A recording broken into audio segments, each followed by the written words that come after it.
Diwata, last tanong. Darating po daw dito si Vice Ganda. Ito na ako kay Diwata. Ayan, oh.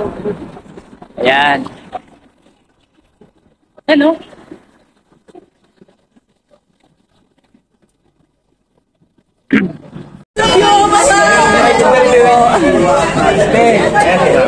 Interview kay Mama.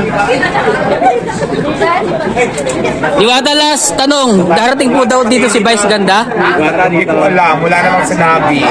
Pida. Ah, ganun. Pero malay mo, dumating bigla. Di ba kasi ang mga artista naman, nandyan lang yan, mga vlogger, mga influencer, bigla na lang silang dumarating. Yes, malay tama. natin, di ba? Yes.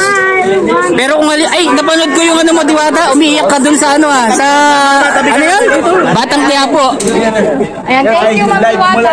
Ayan. Para sa kay Diwata kung bakit pinagkakaguluhan siya dito. At maraming ambos interview kay Diwata. At bakit araw-araw